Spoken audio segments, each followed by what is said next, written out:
Muy buenas tardes. Quiero, obviamente, en primer lugar, agradecer la presencia de todos ustedes. Es una circunstancia bastante grata poder recibirlos en este local de la propia Organización de los Trabajadores de Chile para presentar un libro que recoge tal vez la mayor parte de la producción escrita de prensa de Luis Emilio Recabarren.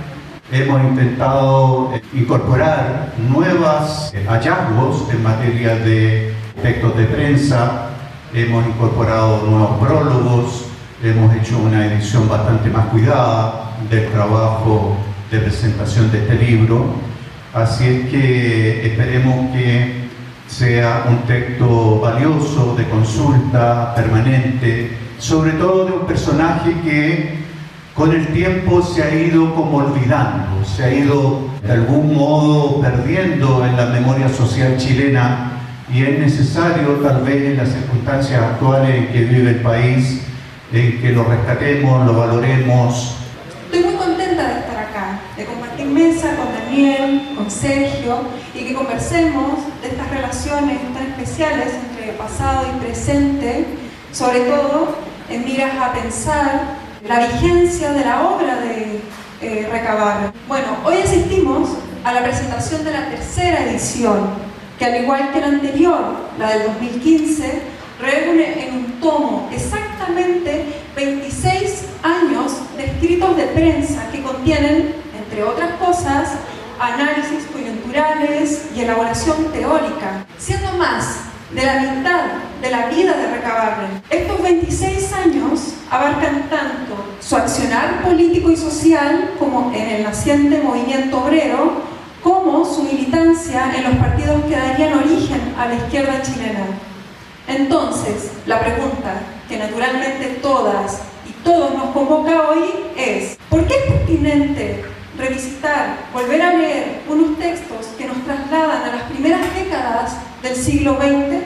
En otras palabras, ¿cuál es la conexión entre pasado y presente que le da actualidad a la vida y obra de Recabarren? Bueno, para arrancar con la respuesta a estas preguntas, me gustaría detenerme en una entrevista que el historiador Gabriel Salazar dio hace unas semanas atrás a propósito de la publicación de su más reciente libro, Recabarren, drama político de liberación, soberanía, tragedia.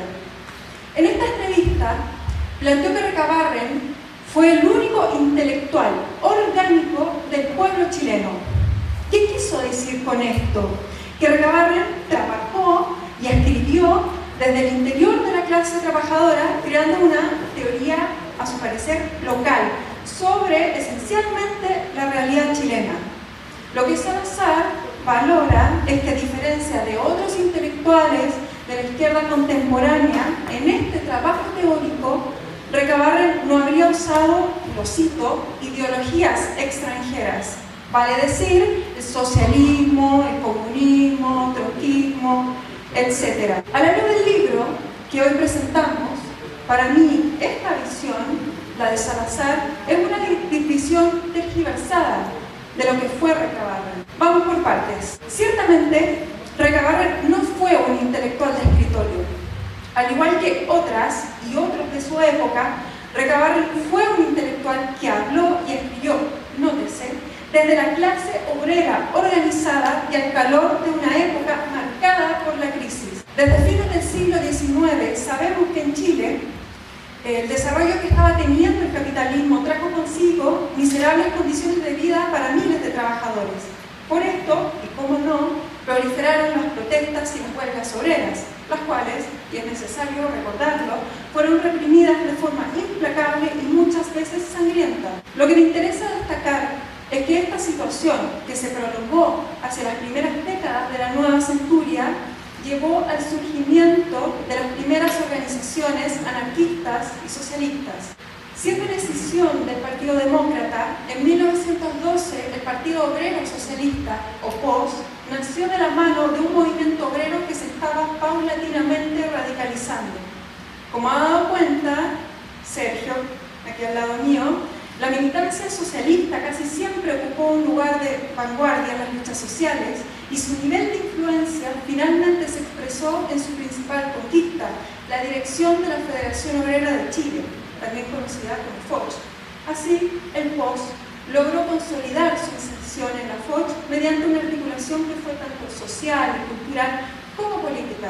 Recabarren, siendo su principal líder, planteaba que la combinación entre la actividad sindical y la participación política era esencial y posible bajo el entendido que la interpelación clasista no era excluyente a una mirada instrumental de la política institucional. En palabras más simples, reivindicar la emancipación obrera y una estrategia de agitación de masas no era excluyente establecer amplias alianzas con otros sectores ni a participar en el sistema político como diputados, como regidores, etc.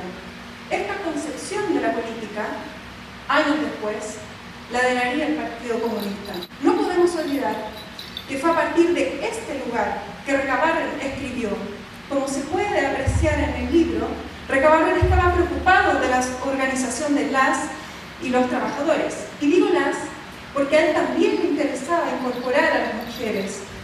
Recabarren estaba preocupado de establecer las directrices y los métodos de lucha y en general los términos de una emancipación que pasaba por la regeneración cultural y moral de la clase obrera. Recabarren, como ustedes pueden ver, no escribió desde la diversidad del pueblo chileno, como dice Salazar, sino desde un sector social políticamente significativo, el movimiento obrero, la clase obrera organizada. Esto es importante para que nosotros podamos apreciar en su justo valor los aportes y, por qué no decirlo, los límites de su obra. En el libro, por ejemplo, vamos a encontrar numerosas notas sobre el alcoholismo en la clase obrera, la falta de educación, las malas condiciones de vida. Aun cuando estos y otros problemas no hayan desaparecido, tenemos que tener en cuenta que Recabarren es hijo de su época y de sus circunstancias, y estos escritos también lo son. Bueno, les contaba que Recabarren, además de ser un intelectual, fue uno de los principales dirigentes de la izquierda del Partido Demócrata, después del Partido Obrero Socialista y finalmente del Partido Comunista. Esta doble condición, que por supuesto no estaba separada de su accionar en el movimiento obrero, hizo de él un referente del socialismo y del comunismo chileno. Recabarren no elaboró teoría solo tomando como referencia lo local. En su propósito de construir un partido, Recabarren puso en perspectiva global la realidad chilena y fue significando los términos de la emancipación en el marco de ideas que, vuelvo a decir, eran globales. Recabarren leía la situación de la clase obrera desde un enfoque que la conectaba con otras realidades y por esta razón fueron tan significativas las instancias que realizó en Argentina y en Europa entre 1906 y 1908. Es más, tal como lo han demostrado algunas investigaciones, esos viajes fueron decisivos. Recabarren no solo profundizó su ideología socialista, también su internacionalismo. En esos años tomó contacto con la Internacional Socialista, incitó a sus correligionarios del Partido Demócrata a inclinarse por el socialismo y, por supuesto, escribió numerosas notas de prensa, por cierto, todas disponibles en este libro, donde fue polemizando y desplegando sus reflexiones ideológicas. A fines de la década de 1910, Chile pasaba por una caldeada situación social y política, fruto de los golpes económicos de los últimos años de la Primera Guerra Mundial. A la pobreza crónica de los sectores populares se sumó la cesantía provocada por la crisis de la exportación del salitre. Esta situación, que se agudizaría hacia 1920, no hizo más que avivar el descontento y la agitación callejera. Así, el viejo orden decimonónico ajustado a la oligarquía, que combinaba una economía primario exportadora y un Estado excluyente, profundizó aún más su crisis. Bueno, de esta reseña histórica lo que interesa destacar es que la principal fisura de este modelo, lo que en la época se llamó la cuestión social, provocó una serie de debates que revelaron las diferencias ideológicas entre anarquistas y socialistas en torno al Estado y la revolución. En este contexto, Recabarren y el POS se preocuparon de marcar sus diferencias, reivindicando una construcción política que, como les decía, combinaba la acción directa y el juego institucional. Al calor de un ciclo de huelgas obreras y del impacto que provocó el triunfo de los bolcheviques en Rusia, la radicalización del POS se expresó en su paulatina adscripción al comunismo, proceso que se aceleró a mediados del año 20 y que en 1922 culminó con la fundación del PC. Recabarren fue uno de los principales impulsores de este camino. Como bien se ve en el libro, se dedicó a delimitar los principios ideológicos del naciente comunismo chileno, a defender sus métodos de lucha y, por supuesto, a establecer los primeros contactos con la Internacional Comunista, que redundaría, está de más recordar, en el viaje a Moscú que realizó en 1923. Con todo, si hay algo que caracterizó a Recabarren fue justamente su vocación de mirar más allá de las fronteras nacionales. En definitiva, de interpretar la realidad chilena a la luz de los ismos globales. Y no por eso fue menos creativo de lo que fue. Quienes dicen lo contrario, o como Salazar, le atribuyen un esencialismo que no tuvo, más que hablar de Recabarren, están discutiendo otra cosa, la evaluación del gobierno de la Unidad Popular y sobre todo las causas de la derrota. Detrás de un Recabarren supuestamente libre de ideologías extranjeras, se esconde una crítica a los partidos de izquierda en los 70 y con ello una concepción finalmente autonomista de los movimientos sociales. Bueno, y esta larga vuelta que me he dado ha sido para invitarlos a leer una serie de textos que no solo nos muestran el itinerario intelectual de quien fue uno de los más importantes líderes e intelectuales del movimiento obrero y de las izquierdas de inicios del siglo XX. En estas casi 900 páginas podrán apreciar la construcción de un proyecto político de la mano de alguien que no solo estaba escribiendo sobre la revolución, también lo estaba haciendo. Esta articulación entre teoría y praxis, a mi parecer, mucho nos aporta en las circunstancias que hoy estamos viviendo como país. Aun cuando los resultados del plebiscito del domingo demuestran que el giro a la derecha de estos últimos años no hace infalibles a los partidos de Chile Vamos y el Partido Republicano, es claro que el actual escenario no cambia el pantano político que hoy nos encontramos. Tenemos un gobierno con poca iniciativa política y una centroizquierda que, dadas las derrotas del descontento, pareciera que no le queda otra cosa que sobrevivir. Aun cuando en el discurso se siga hablando de las, entre comillas, transformaciones que Chile necesita, para mí y para varios es evidente que ese horizonte se ha abandonado frente a la política real. No niego que ese desafío, el de canalizar institucionalmente las demandas de la ciudadanía, es difícil de afrontar. Sin embargo, para mí, lo que ha terminado siendo una administración que rápidamente abandonó su propio programa, también se explica por la falta de un proyecto ideológico en la izquierda. Más allá de ser una declaración de intenciones, lo concreto es que la frase "las transformaciones que Chile necesita" refleja las reformas al modelo neoliberal que tenemos desde hace más de 30 años. Por supuesto, no quiero con esto achacarle toda la responsabilidad a la izquierda. Vivimos en una época, ciertamente, reacia a las ideologías, donde al marxismo todavía se le sigue pasando factura por el siglo XX. Entonces, ¿qué nos puede aportar Recabarren? Orientar el foco hacia los movimientos sociales, replantear el rol que han tenido las organizaciones partidarias en los últimos años y, sobre todo, construir alternativa al modelo que tenemos. Muchas gracias. Déjenme decirle que me sorprendió el texto, porque editar de nuevo un libro que tiene escrito de hace más de 100 años, en una época en donde el neoliberalismo nos ha metido hasta el tuétano a la obsolescencia programada, es complejo. Es tan complejo casi como militar en un partido de 111 años, en un tiempo en donde hay un amor irracional por lo nuevo, precisamente anidado en la obsolescencia programada. La obsolescencia programada la inventó el neoliberalismo para seguir ganando plata. Nos venden cosas que a los 2 años se echan a perder, efectivamente, a pesar de que podrían durar 30 años, como eran los refrigeradores antiguos y los autos antiguos. Y nos enseñan a comprar cosas que se echan a perder para que las tengamos que volver a comprar. Y así tenemos un pueblo entero en todo el mundo comprando weas que no necesita con plata ni morir. ¿no? Y pidiendo crédito para comprar. Ahora, esta es la obsolescencia técnica, también hay una obsolescencia emocional, que es cuando nos invitan a comprar la ropa de temporada. Venga a ver la temporada otoño-invierno 2024. Y esto va, de una u otra manera, anidando en la sociedad esta idea del amor irracional por lo nuevo, por lo joven, lo que tiene como contrapartida un desprecio fundamental por lo viejo. Un desprecio fundamental por la experiencia. Un desprecio fundamental por las herramientas teóricas y metodológicas que hace 100 años nos permitieron avanzar harto más de todos los retrocesos que tenemos hoy día. Usted me tienta, compañera, a caer en la discusión con Salazar.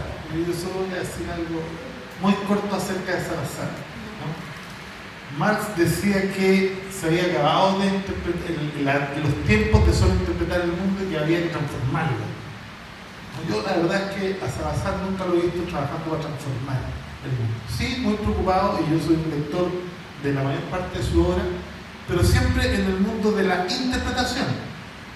Pero de ahí a pasar a la acción y a tratar de transformar, a mí me parece que finalmente tiene un anticomunismo tan metido dentro de las venas que siempre está buscando cómo destruir más que construir.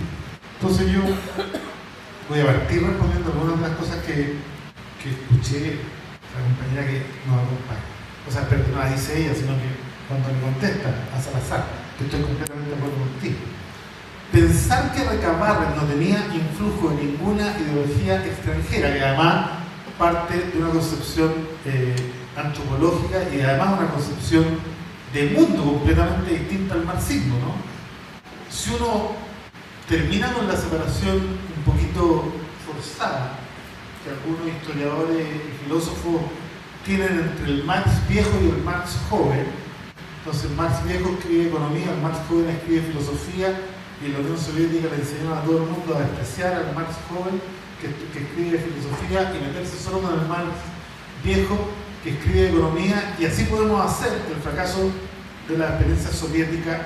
¿Por qué? Porque se olvidaron del trabajo enajenado. En el trabajo enajenado, cuando Marx afirma el concepto de la unidad material del mundo y del cuerpo inorgánico del ser humano, la naturaleza como cuerpo inorgánico del ser humano, con la cual requiere de estar en permanente intercambio de materia y energía para no morir. Es decir, imagínense lo que estoy hablando, ¿no? Que todo lo que existe fuera de mí, en mi cuerpo inorgánico, no solo ustedes, la naturaleza, sino que también Rusia y también Alemania y el mundo mirado desde lejos se transforma en una pelota que es una unidad. Entonces, la verdad que para Marx hablar de lo extranjero pierde completo sentido. Hablar de ideología extranjera o de que los pensamientos tienen una ubicación geográfica y que pertenecen solo exclusivamente a un lugar, es no solo no entender a Marx, sino que tampoco entender el concepto que está en la base de toda la fundamentación. Y por lo tanto yo soy capaz de afirmar todo lo contrario, que hay una tremenda influencia del pensamiento de Marx y de las discusiones que llevaban en la época y que llevaron al triunfo de la revolución bolchevique. Y el que no lo ve es sencillamente porque tiene un prejuicio, y él es profundamente ideológico, entendido en el concepto clásico de falsa conciencia. Yo con esto, que es lo mismo que cuando yo leo a Lenin, no quiero decir que todo este texto sirva para leerlo hoy día. Hay cosas que efectivamente son exclusivamente de su tiempo. Incluso, tengo que decirlo, hay algunos textos que uno los lee y uno así como que se estremece y dice no. Hay uno en particular de educación que si uno lo leyera no diría no, pero es de su tiempo. Pero hay otro, y yo me preocupé de no crean que es maldad lo que voy a hacer, es duro para mí hacer lo que voy a hacer precisamente hoy día, lo digo muy en buena onda. No sé si ustedes cacharon que acabamos de votar las y los comunistas en el Congreso a favor de la ley que adelanta el aumento de los planes de la ISAPRE. lo que me tiene profundamente contrariado. Pero miren, voy a leer un párrafo de un texto que es del 22. En serio, yo estoy leyendo un texto recabado, esto no lo dice Javi. El objeto que nos lleva al Parlamento, a la Cámara de Diputados o al Senado, es única y exclusivamente conquistar una posición más para nuestra propaganda revolucionaria, antiparlamentaria, anticapitalista y de ataque directo al Estado burgués y a sus instituciones de crédito. Un representante comunista no va al Congreso a hacer política, no va al Congreso a cooperar con los burgueses, no va al Congreso a pedir empleos o a mendigar sueldos y a intrigas entre pasillos.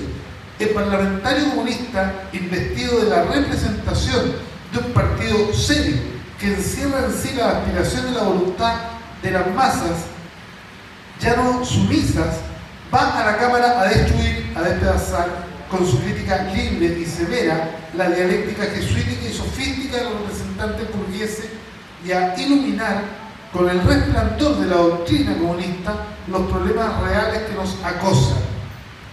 El representante comunista en la Cámara sigue siendo antiparlamentario, sigue combatiendo el parlamentarismo y sus ideas en el Congreso. No difieren de las que expresara en tiempos de elecciones y en su vida privada ante sus electores. Ustedes me dirán si le encuentran la razón al texto que voy a leer a continuación. El valor de la fuerza colectiva. El objetivo del sindicato no podrá alcanzarse sino mediante la existencia de una fuerza colectiva, cuyo valor consiste en la más perfecta educación de esa fuerza. Educada e instruida, la fuerza colectiva en el objetivo que le ha dado existencia, su aplicación debe ser obra inteligente y metódica. Para emplearla, debemos tener siempre presente el programa de nuestras aspiraciones. La fuerza aplicada para obtener la mejora del salario, la disminución del horario, el mejoramiento del trato y de la higiene, debe conceptuarse tan solo como medio y ensayo que nos revele el valor de esta fuerza destinada a la noble labor de organizar la sociedad en la forma que nos libre de la esclavitud y de la miseria. ¿Ustedes ven algún sindicato, alguna confederación sindical preocupado de transformar la organización de la sociedad? Hoy día los vemos solo enfocados en el bono de término conflicto, en el aumento del salario, en la disminución de la jornada. Porque aquí está la gran debilidad. Yo, de hecho, en algo diciendo, yo creo que es probable que la izquierda no tenga toda la responsabilidad, pero el 99% sí. Porque nosotros no podemos criticar a la derecha por hacer la pega de los representantes de la derecha. O alguien espera que ellos se vuelvan de un día para otro buenos y empiecen a trabajar por el mejoramiento de las condiciones de vida materiales del pueblo. Entonces, ¿a quién le toca disputar el sentido común de la clase trabajadora que hoy día vota por la derecha? ¿A la derecha o a nosotros? ¿A quién le toca volver a trabajar en la base y no asumir con una comodidad brutal esta sobreinstitucionalización de la izquierda que nos tiene pensando que a través del trabajo parlamentario vamos a transformar nuestro país? Porque no hemos olvidado de cuál era el rol de nuestros parlamentarios. El compañero Navarro nunca fue alcalde, fue diputado y estuvo preso varias veces. Imagínense hoy día en esta situación, si Recabarren estuviera vivo, el Frente Amplio y varios del partido lo habrían salido a condenar y lo habrían apuntado por las leyes burguesas y lo habrían tratado de corrupto y de cuánta cosa. Porque hemos terminado nosotros defendiendo la institucionalidad burguesa y hemos terminado nosotros defendiendo la política de los consensos y de los acuerdos, al punto que llegamos nosotros a hacer acuerdos administrativos con la derecha para que gobiernen ellos en la Cámara, pero para que nos den un par de comisiones. Y llegamos nosotros a votar por la militarización. Y llegamos nosotros a votar en contra del quinto retiro después de que hicimos campaña promoviendo el cuarto. Yo lo recuerdo que yo era contrario a todo, ¿no? Pero quiero decir, estoy hablando de la consistencia. Y llegamos nosotros a votar, sino que hoy día va a salvar a la ISAPRE. Y tenemos al lado, la compañera de Argentina, que duro, el triunfo de la ultraderecha que habla en contra de la institucionalidad burguesa y lo que allá se supone que es izquierda, que para mí no es izquierda, porque el peronismo nunca ha sido muy de izquierda. La izquierda defendiendo la institucionalidad burguesa y la derecha tratando de destruirlo. El mundo al revés. Uno podría recorrer este libro. ¿Para quién somos socialistas? ¿Somos socialistas para nosotros y para compensar entre socialistas la grandeza del socialismo? ¿Qué debemos hacer entre los indiferentes y los ignorantes? ¿Qué debemos hacer entre los adversarios? ¿Cuánto tiempo llevamos hablando entre nosotros mismos, compañeros? Yo ahora soy mucho más optimista, yo soy un optimista estructural, si no, no militaría en el PC, porque para militar en el PC sí que hay que ser optimista. Cuando uno mira el comportamiento electoral desde que se hizo el voto obligatorio, nosotros vamos a ver un proceso creciente de politización de la masa. De hecho, no es el péndulo, ni es que el escenario sea líquido, que es la fraseología oficialista con la que todos comulgamos cuando hacen los análisis desde el lenguaje de la dominación, sino que es que los que votaron, los primeros 6 millones que no querían votar, esta fue la trampa el 15 de noviembre, cambiar el padrón de una a otra. Yo les voy a decir una cosa, ¿se acuerdan cuántos votos sacó la propuesta del 4 de septiembre? 4.800.000. Ustedes saben que esa propuesta sacó más votos netos, no porcentuales, que todos los presidentes electos después de la dictadura en Chile. Bachelet con menos de 2.7, Frey con algo de 2.800.000, Boric con 3.600.000, y la propuesta constitucional del 4 de septiembre sacó 4.800.000 y perdió, porque claro, nos cambiaron el padrón electoral y nos metieron en una trampa que no tenía salida. Si hubieran votado solo los que tenían ganas de votar, hubiéramos tenido más del 70% de los votos del 4 de septiembre y no habría votado a la gente que no quería votar y que estaba enojado por el quinto retiro y que estaba enojado por el 8. Después de eso, el tema se empezó a normalizar. Esta masa de trabajadores y trabajadoras inconscientes que lo obligan a votar, ya cuando empiezan a internalizar el hecho que tienen que votar y que van a tener que votar, se empiezan a politizar. Y volvimos al porcentaje histórico del 88. Incluso en Recoleta fue bastante más despiadado, le ganamos 63-36. En Los Espejos le ganamos 67-33. En Santiago le ganamos 58-42. Entonces la pregunta del millón es, bueno, ¿cuándo vamos a volver a leer a los que hace 100 años empezaron a sumarse y empezaron a incorporarse a la lucha política y empezaron a permitir el ascenso de la clase trabajadora a la toma de decisiones, en vez de seguir pensando que todas las veces tenemos que buscar algo nuevo y que cada vez que vamos a una elección tenemos que cambiarnos de nombre, tenemos que armar un colectivo nuevo? Por algo el PC es como un elefante, cuesta moverlo pero cuesta votarlo.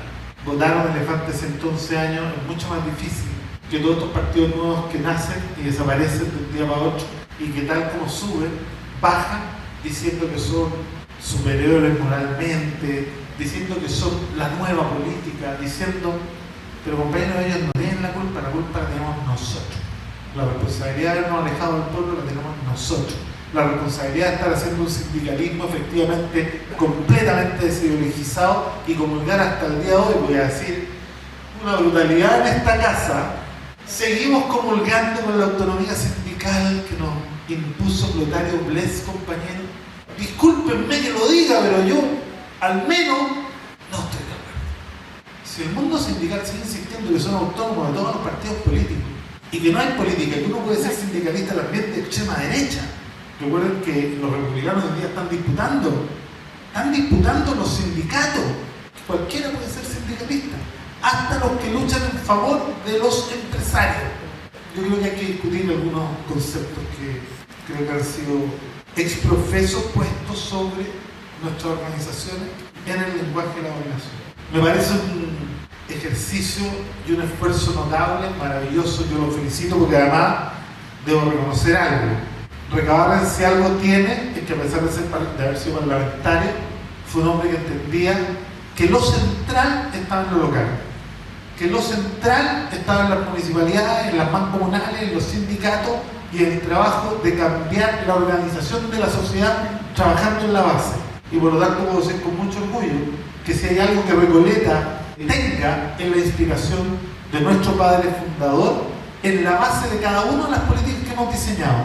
Él mismo decía, las municipalidades deben preocuparse de abaratar, simplificar y facilitar la vida de sus vecinos y vecinas. Lo mismo que decía Lenin, que los comunistas nunca debían perseguir un voto, debían trabajar incansablemente por el mejoramiento de las condiciones materiales de vida de quienes los rodeaban, y si eso los llevaba al voto, era formidable. Esa es la diferencia en un partido electoralista y un partido que trabaja en la base para cambiar la sociedad y para cambiar la forma de organización social. Esa es la diferencia entre un partido, efectivamente, que se ha ido parlamentarizando en el tiempo, y hay algunos que cada vez que esto uno lo dice, dicen, pero no sabemos a qué se refieren cuando hablan de un partido parlamentarizado. Bueno, que lean a Recabarren para que lo entiendan, o que lean a Rosa Luxemburgo, o que lean a cualquier clásico y van a encontrar qué significa cuando algunos partidos se parlamentarizan. Si esto no es una invención nuestra, pero la responsabilidad que tiene Recabarren en el proceso de Recoleta es notable, y yo por lo mismo me declaro profundamente seguidor de este hombre, y me encanta que tengamos la oportunidad de volver a tener acceso, porque estos libros se editan, después se pierden, y la verdad que en el mar de información que tienen hoy día las redes sociales vuelve a ser difícil encontrar. Quiero felicitar a Ariadna Ediciones, a los compañeros que se han dado el trabajo, por supuesto el compañero Villa que diseñó esto tan maravilloso. Eso sí, voy a hacer una crítica al editor, no al diseñador. Los que tenemos más de 55, un poquito más también, no podemos leer la letra chica. Para recuperar los textos antiguos hay que también ser consciente que habemos gente mayor que los queremos leer. Muchas gracias, compañeros. Hoy se cumplen 99 años del suicidio de Luis Emilio Recabarren. Ariadna Ediciones ha querido recordar este aniversario reeditando sus escritos de prensa publicados en la prensa obrera chilena. Hay uno que otro artículo, me parece que uno que no es de prensa obrera, pero la inmensa mayoría sí lo son. Y nadie lo ha mencionado, me parece que es un olvido imperdonable, compilados mediante un tremendo trabajo y publicados por primera vez en 1985 por los historiadores Jimena Cruzat y Eduardo Devers. Aunque Recabarren escribió mucho, era un típico exponente de la cultura obrera ilustrada, de la cual nos hablara el propio Eduardo Devers, cultura que naufragó junto con el movimiento obrero en 1973, publicando no solo artículos de prensa, sino también folletos, un libro, La materia eterna e indivisible, en Buenos Aires en 1906, y hasta una pequeña obra de teatro, Desdicha obrera. La mayor parte de su obra escrita, prácticamente toda, se publicó en la prensa obrera, incluyendo La materia eterna e indivisible, que primero fue conocida a través de fascículos o capítulos en la prensa obrera, y luego en uno de sus dos autoexilios que tuvo Recabarren en Argentina, el primero de 1906 a 1908 y el segundo de 1916 a 1918, militando en ambas ocasiones en el Partido Socialista Argentino. Ahí se convirtió en el libro efectivamente. Don Reca, como le llamaban con mucho respeto sus compañeros y los trabajadores en general, publicó en la prensa chilena, según la estadística de Manuel Loyola, 640 textos entre 1898 y 1924 en 51 periódicos de distintas ciudades, y eso uno lo puede observar fácilmente en el índice de este gran tomo, especialmente en Iquique, Antofagasta, Taltal, Tocopilla, Ovalle, Santiago, Valparaíso, Viña del Mar, Coronel y Lota. No son todas las ciudades, pero ahí está el grueso de sus publicaciones. Pero igualmente publicó artículos en Buenos Aires y Bruselas. En Bruselas estuvo 3 meses, que no han sido compilados, y quién sabe si también en otras ciudades latinoamericanas y europeas. Ahí hay toda una beta de trabajo documental, tanto para los historiadores jóvenes o las personas que se interesan en esto, que podría arrojarnos luces sobre otros aspectos del trabajo de Recabarren y de la realidad social y política de Chile, y quién sabe también si de otros países hermanos. La prensa obrera es pues la principal fuente para el estudio no solo de su pensamiento y obra escrita, sino además de su acción y trayectoria militante como activista y dirigente social y político del movimiento obrero y argentino. Recabarren es imposible no politizar con Salazar, ya que Jimena lo sacó a colación y Daniel también. Coincido plenamente con ambos. No es posible que un historiador nos presente a un Recabarren absolutamente desligado de la política partidaria. Recabarren empezó su vida política de dirigente social militando desde muy joven el Partido Democrático, el primer partido popular chileno, fundado en 1888. Cuando era un adolescente prácticamente, adhirió al Partido Democrático. Luego fundó el Partido Obrero Socialista en 1912. Luego ese partido se transformó, ya lo decía Jimena, en el Partido Comunista de Chile 10 años más tarde. Pero además, Recabarren militó 2 veces en el Partido Socialista Argentino. Y la segunda vez, entre 1916 y 1918, fue parte del ala izquierda de este partido, que bajo la influencia de la Revolución Rusa rompió con el viejo Partido Socialista para formar el Partido Socialista Internacionalista, que a muy poco andar, cuestiones de meses después de la vuelta de Recabarren a Chile, se convirtió en el Partido Comunista de Argentina. Y es por eso que los comunistas argentinos hasta el día de hoy siguen considerando a Recabarren como uno de los fundadores de su partido. Entonces, esa imagen de un Recabarren meramente sindicalista, municipalista, cooperativista, dirigente social, no partidista, no corresponde a la realidad.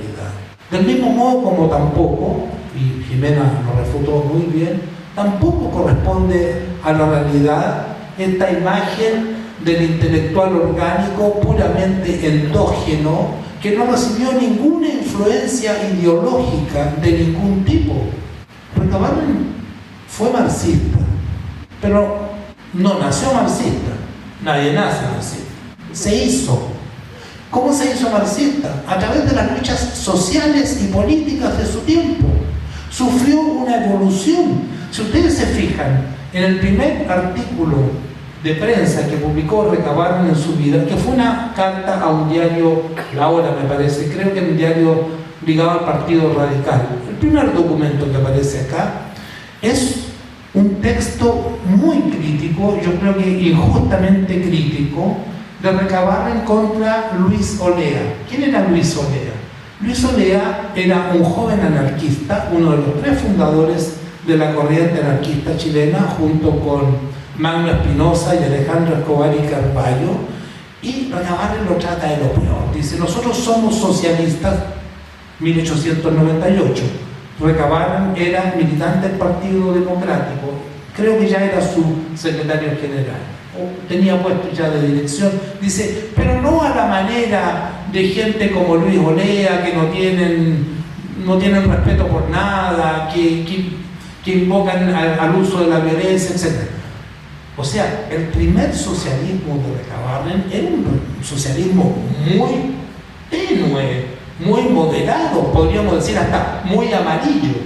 Pero Recabarren se fue radicalizando hasta 1904 aproximadamente. Él creía que las diferencias entre anarquismo, socialismo y democracia, entendía la democracia como el cuerpo de ideas del Partido Democrático donde él militaba, eran más o menos la misma cosa, que querían el mismo objetivo, la liberación o la emancipación obrera, pero que diferían solamente en los caminos, en los medios para llegar a ese fin. Y respecto a esto tuvo una fuerte polémica con uno de los fundadores del anarquismo, Alejandro Escobar y Carballo, estando preso.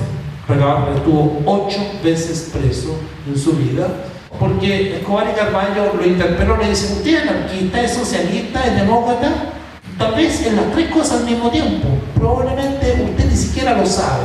Un tono bastante respetuoso. Y Recabarren le responde y le dice: soy militante del Partido Democrático y creo en las vías políticas porque así se me ha enseñado, pero soy socialista revolucionario y usted no tiene derecho a interpelarme de esta manera.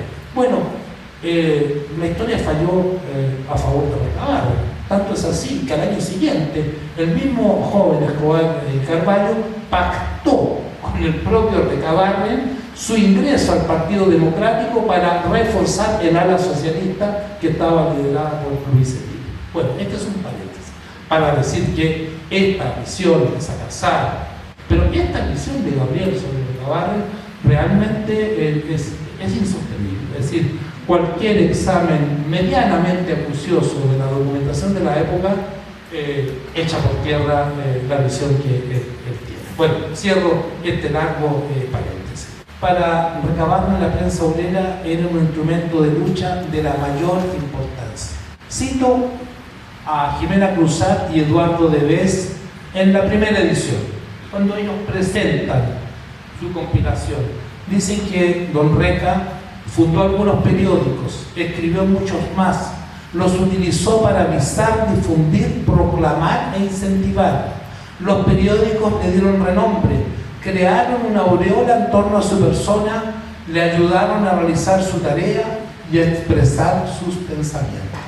Si uno revisa los textos de este libraco, si uno lee sus artículos, podemos darnos cuenta de que la prensa obrera le sirvió a don Reca para educar a la clase obrera, luchar por la erradicación de sus vicios, especialmente el alcoholismo y el juego, estimular la solidaridad de clase, difundir y defender las ideas socialistas y comunistas, construir organizaciones sociales y políticas donde él iba, no de paso, donde se iba a instalar o a quedar un cierto tiempo. Su vida fue bien errante. Se preocupaba por instalar una imprenta y fundar un periódico, o si estaba un tiempito muy corto, se preocupaba por ayudar a otros a hacerlo.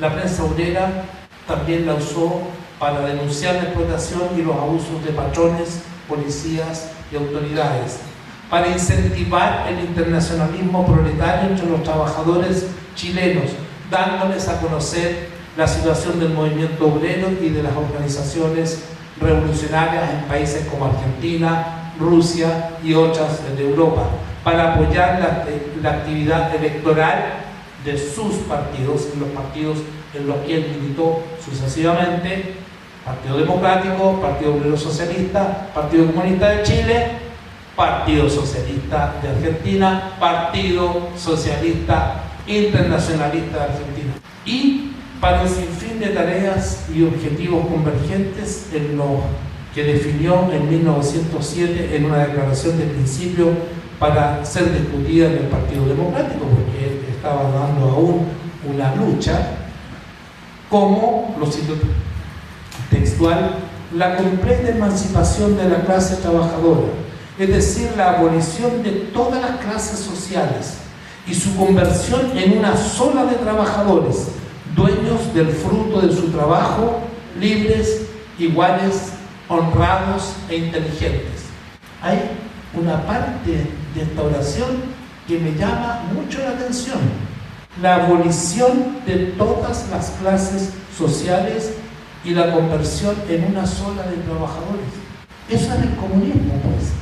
Ni siquiera el socialismo. La sociedad sin clases es el comunismo. Y esto es del año 1907, cuando él aún militaba en el Partido Democrático.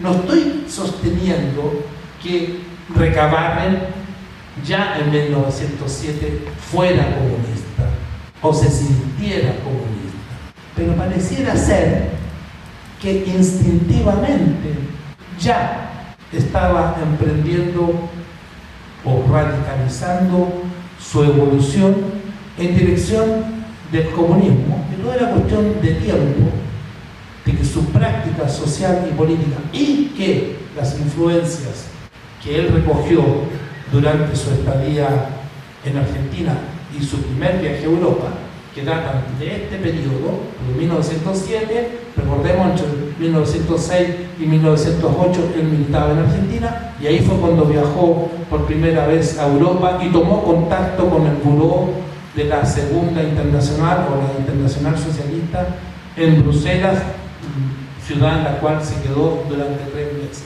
Hay una evolución y una radicalización ideológica de Recabarren a la luz de su experiencia internacional, del roce que está adquiriendo, que ningún otro dirigente obrero chileno tenía en aquella época, y sin lugar a dudas de las influencias ideológicas que esta multiplicidad de contactos, especialmente con la Segunda Internacional, a la cual él pretendió que el Partido Democrático adhiriera, es decir, se transformara en un partido socialista, le estaban dando.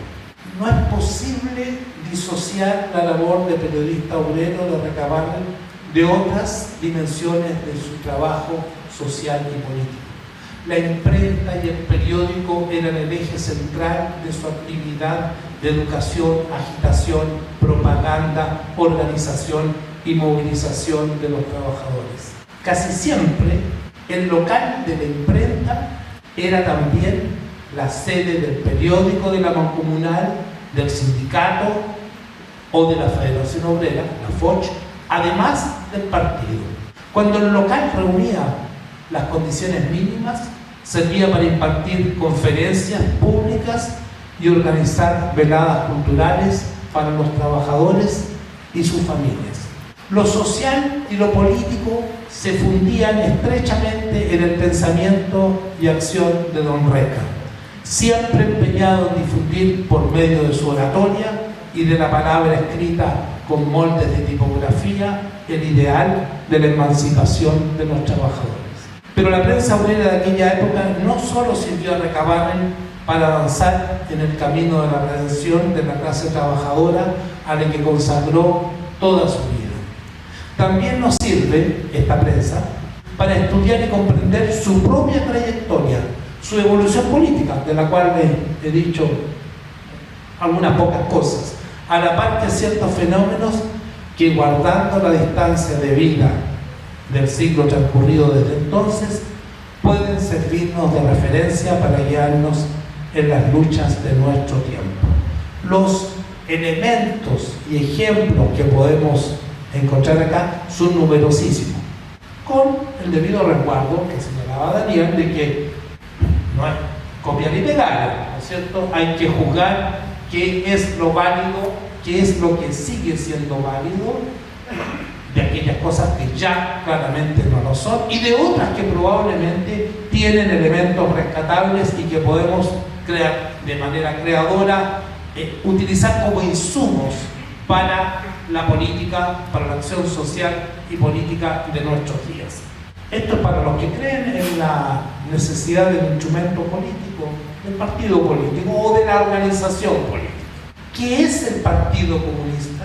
En primer lugar, no es ni será jamás un partido político, puesto que no admitirá nunca relaciones políticas con los partidos de la clase capitalista.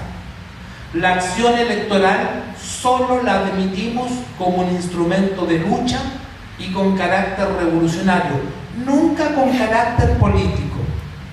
El Partido Comunista tiene por objeto inmediato capacitar, orientar y disciplinar científicamente a sus adherentes para que constituyan la vanguardia revolucionaria del pueblo y, esparramados sus miembros en todos los sindicatos, ayuden a dirigir la marcha del proletariado hacia el triunfo final de nuestras aspiraciones de abolir el sistema capitalista con todas sus injusticias y miserias. Esta cita es bien curiosa. Esto está en ¿qué es el Partido Comunista? La Federación Obrera, Santiago, 13 de abril de 1922. No sé en qué página está acá, pero es una de las citas de Recabarren. Se lo recomiendo, alcalde, si no lo ha leído, para que lo compre, de mi libro Historia del Comunismo en Chile, la era de Recabarren. Yo le puedo indicar la página exacta de Plaza.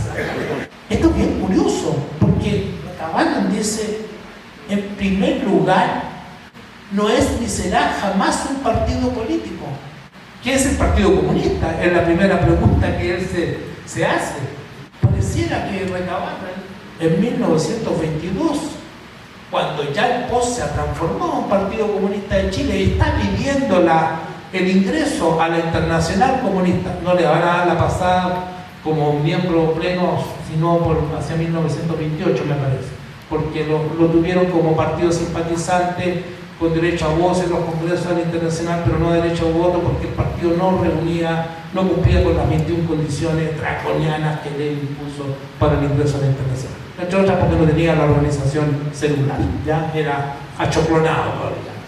Hay como influencias anarquistas al parecer acá en Recabarren, ¿no es cierto? Esto jamás será un partido político, puesto que no admitirá nunca relaciones políticas con los partidos de la clase capitalista. La acción electoral solo la admitimos como instrumento de lucha y con carácter revolucionario, nunca con carácter político. Yo creo que aquí hay un problema semántico de terminología, ¿no es cierto? Cuando Recabarren se está refiriendo a que no será un partido político y que no tendrá su acción un carácter político, debemos entender como tal la política institucional, la política estatal. Uno que conoce contextos anarquistas de la época de Chile y de otros países va a encontrarse con formulaciones muy parecidas a las de Recabarren. Nosotros no somos políticos, dicen los anarquistas, o decían. Pero ¿cómo no son políticos? Sus objetivos son políticos. Quieren el comunismo anárquico, el comunismo libertario. Es que no queremos ingresar al Estado burgués, pero lo quieren derrocar, lo quieren liquidar, ¿no es cierto? Por lo tanto, eso también es política. Por ende, me parece que aquí hay un problema semántico, pero lo que hay que subrayar es el espíritu revolucionario de Recabarren. Está dispuesto a utilizar la institucionalidad burguesa, la institucionalidad democrático-burguesa, pero solo como una táctica, un medio para hacer avanzar la causa revolucionaria. Y esto es filiación directa con el leninismo. Si uno lee textos de Lenin, en particular la enfermedad infantil del izquierdismo y el comunismo, se va a encontrar con que, bueno, pero esto ¿de dónde lo sacó Recabarren? No puede sino haberlo sacado de estos textos de Lenin, sobre el sentido de la participación socialista o comunista en los parlamentos burgueses. ¿Quieren los obreros que vaya a la Cámara a hacer leyes obreras opuestas a las leyes burguesas? No. Ya comprendemos los obreros que el problema social no se resolverá por medio de las leyes, pues la burguesía capitalista jamás habrá de permitir que se hagan leyes benéficas para el pueblo y si algunas se hicieren, no las respetará. Entonces, ¿para qué hacer más leyes? De la Cámara burguesa jamás saldrá una ley que determine la verdadera libertad ni el verdadero bienestar y felicidad popular. Jamás. La historia del pasado es la prueba, porque jamás se ha hecho leyes que acaben con la esclavitud.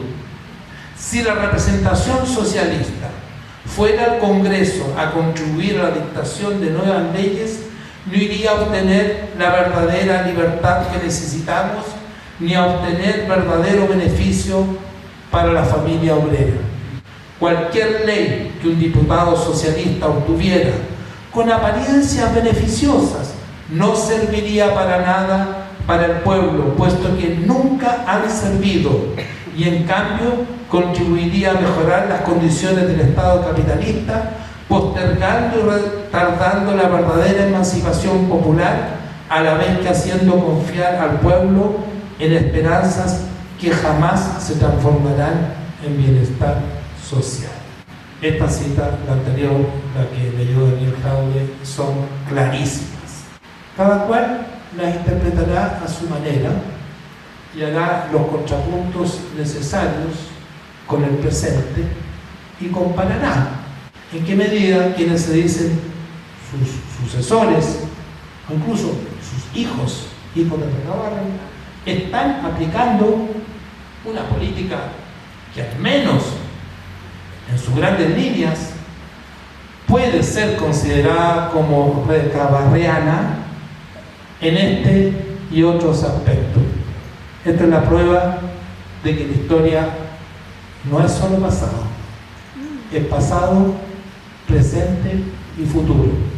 Y Recabarren, creo yo, nos puede seguir entregando insumos durante mucho tiempo. Muchas gracias.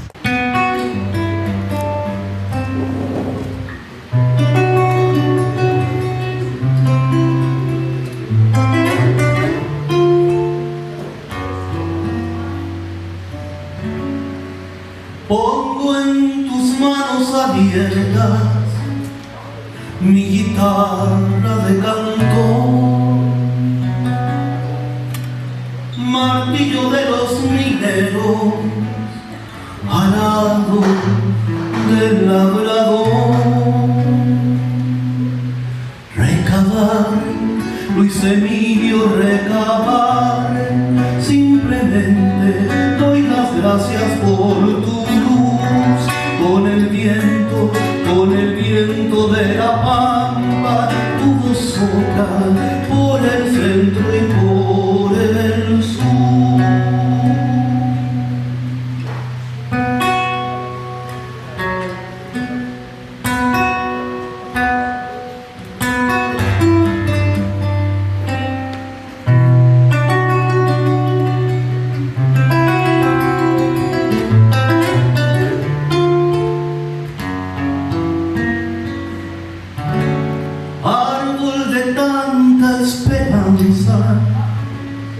Naciste en medio del sol, tu fruto madura y canta hacia la liberación.